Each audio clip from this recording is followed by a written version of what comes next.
Yes. おお Shoot. かっこいい。おい。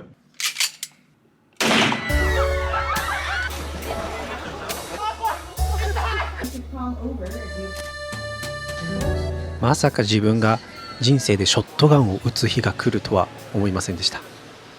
11年前、日本にいた頃の僕に、将来フィリピンで働いて会社のイベントでショットガンを撃つことになるよと言っても多分信じなかったと思います。日本にいた頃の僕にとって会社のイベントといえばみんなでお祭りに参加するとか居酒屋に行くとかせいぜいそのぐらいでした。もちろんそれはそれで楽しかったんですが、まさか会社のイベントの流れで射撃場に行くことになるとは本当に想像もしていませんでした。ちなみに今回は会社イベントの紹介動画ではありません。フィリピンで働いている中で日本にいた頃の自分では思いもよらなかったことを体験してきたので、その一日を共有してみたいと思います。この日は会社のサマーアウティングでした。最初はいつも通りイベントの雰囲気を写真や動画に収めて過ごしていました。僕はこういう場所に来てもまず何をするかというと、結局カメラを持ってうろうろします。人が集まっている様子とか食事の準備とか建物の影とか、そういう何気ないものを撮っている時間が結構好きです。会社のイベントなのでもちろんメインはみんなで楽しむことなんですが、僕にとってはこういう場所でも写真を撮る時間があるだけでだいぶ落ち着きます。日本にいた頃の自分はこういう大人数のイベントがあまり得意ではありませんでした。今は得意かと言われるとそんなことはなく、まだ不得意です。時々自分の時間を探そうとします。ただフィリピンに来てからこういうイベントに参加すること自体にはだいぶ慣れてきた気がします。そして食事の時間です。派手なビュッフェとか高級ホテルの料理という感じではなかったんですが、味はすごく良かったです。正直今まで参加した会社イベントの食事の中で一番美味しかったかもしれません。もうなくなっちゃう前に解かないと。フィリピンのイベントって食事の時間が結構大事にされてる気がします。みんなで食べて話して少し休んでまた何かする、こういう時間も日本にいた時から少し苦手でしたね。何を話せばいいのかわからないし、どこに座ればいいのかも迷うし、できれば早く帰りたいと思うこともありました。でも今は少しだけこういう時間を楽しめるようになってきた気がします。性格が変わったというより環境に慣れてきたという方が近いかもしれません。食事の後は自由時間になりました。ここからはそれぞれ好きなようにリゾートで時間を過ごす感じです。プールに行く人もいればのんびり話している人もいるし、アクティビティを楽しむ人もいます。こういうところはフィリピンのイベントらしいなと思います。全員で同じことをずっとやるというより、午前中はイベントとして楽しんで、午後はそれぞれ好きなように過ごす。このゆるさが個人的には結構好きです。しかもこのリゾートにはアーチェリーやボルダリングを無料で楽しめる場所がありました。他にもいろいろアクティビティがあって、普通に一日遊べるような場所です。最初はアーチェリーとかボルダリングも少しやって終わりかなと思っていました。でも同僚がある情報を持っていました。このリゾートには射撃場があるらしいと。Forward. Yes. Ready? Yeah.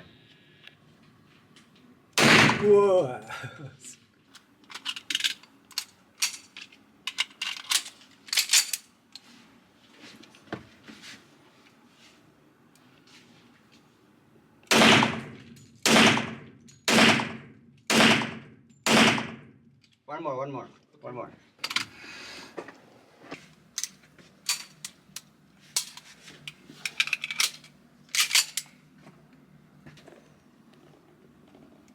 Okay.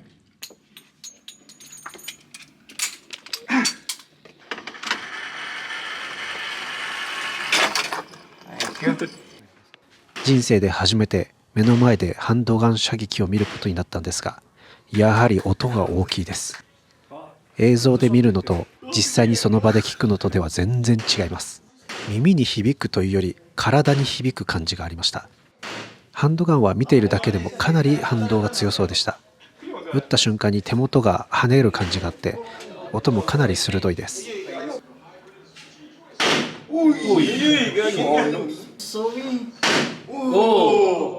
そしてフィリピン人の同僚はライフル系の銃も撃っていました。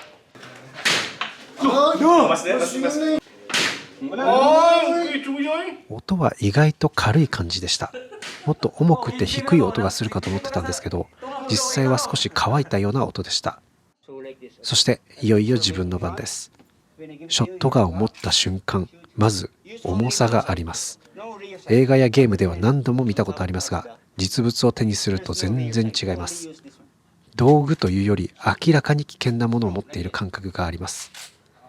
この時点でちょっと緊張しました。 Strong going forward. Shoot. 怒られて Yeah, that one. る。Shoot. リロードの仕方怒られてる。 Yes. Yes. おお。 Shoot. かっこいい。 Back back. Yes. Shoot.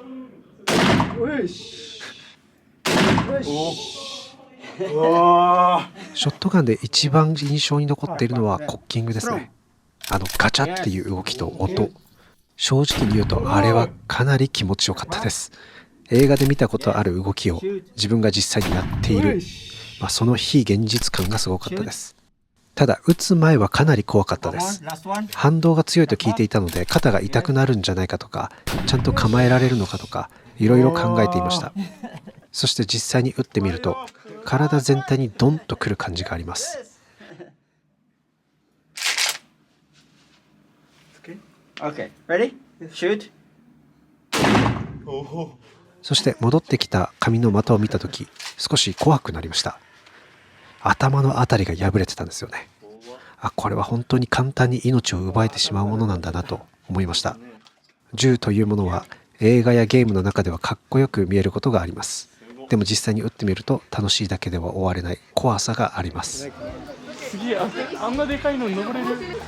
射撃の後はボルダリングをしたり、プールで泳いだり、コーヒーを飲んだりして過ごしました。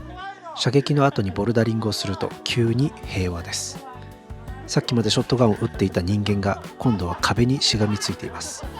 しかも数分で腕と足の裏が終わりました。足の裏は特に痛かったですね。普段どれだけ運動していないかがこういう時にすぐバレます。プールに入ったりコーヒーを飲んだりしている時間はかなりゆっくりしていました。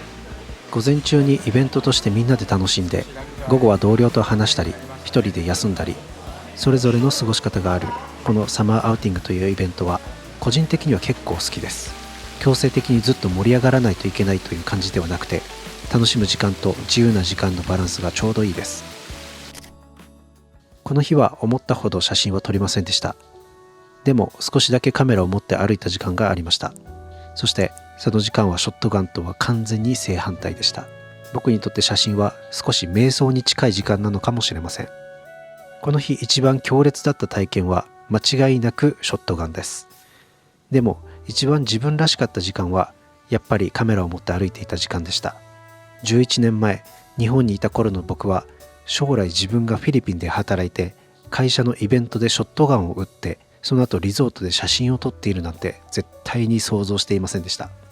人生ってわからないものですね。大きく変わったようで変わっていない部分もあります。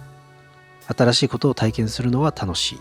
でも最後に落ち着く場所はやっぱりカメラなのかもしれません。今回はそんな少し不思議な会社イベントの一日でした。またカメラを持ってセブのどこかを歩いてみようと思います。最後までご覧いただきありがとうございました。